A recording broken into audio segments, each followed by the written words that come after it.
শোনো বন্ধুরা, আমরা কি কখনো ভেবেছি প্রতিদিনের ৫ ওয়াক্ত নামাজ শুধু রুটিন নয়, বরং আমাদের জীবনের সবচেয়ে বড় আধ্যাত্মিক শক্তি হতে পারে?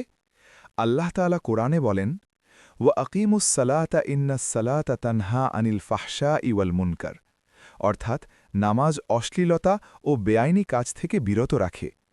আজকের গল্পে আমরা দেখব নামাজ কিভাবে মানুষের জীবন পরিবর্তন করেছে। একজন সাহাবী হজরত উবাই ইবনে কাব রদিয়াল্লাহু আনহু ছিলেন নামাজে অত্যন্ত নিষ্ঠাবান। তিনি বলতেন, নামাজ আমার জীবনের সবচেয়ে প্রিয় কাজ।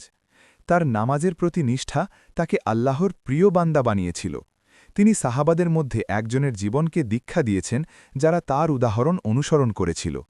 কোরআন আরও বলেন, ইন্নাস সালাতা কানাত আলাল মুমিনিনা কিতাবান মাওকুতা।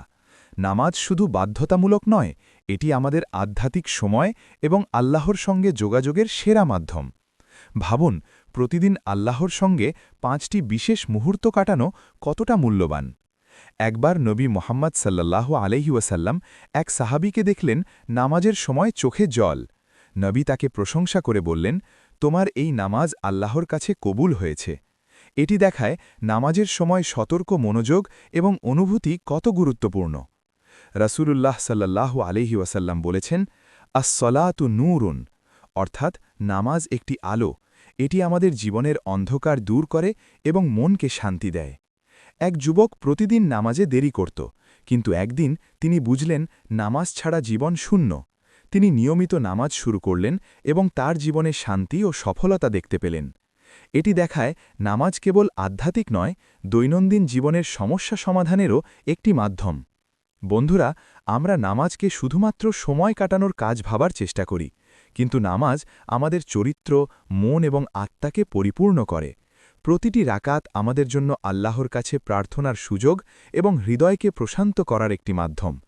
নবী মোহাম্মদ সাল্লাল্লাহু আলাইহি ওয়াসাল্লাম বলেন, ইন্নাল আবদা লা ইয়াতাকাররাবু ইলা রাব্বিহি বিন নওয়াফিল হাত্তা উহিব্বাহু, অর্থাৎ নফল নামাজ আল্লাহর কাছে আমাদের ভালোবাসার পথ। তাই নিয়মিত নামাজের পাশাপাশি কিছু নফল নামাজও পড়া আমাদের জীবনকে আলোকিত করে। শেষ পর্যন্ত নামাজ আমাদের জীবনের একটি অবিচ্ছেদ্য অংশ। এটি আমাদের দৈনন্দিন জীবনের চাপ কমায়, মনকে শান্ত করে এবং আল্লাহর নৈকট্য এনে দেয়। আসুন আমরা আল্লাহর কাছে দোয়া করি, আল্লাহুম্মা জাআলনা মিনাল মুহাফিজিনা আলা সালাতিনা ওয়াজআলহা নূরান লানা ফিদ দুনিয়া ওয়াল আখিরা, অর্থাৎ আল্লাহ, আমাদের নামাজে কঠোর থাকাই এবং এটি আমাদের জীবনে আলোর মতো হয়ে উঠুক।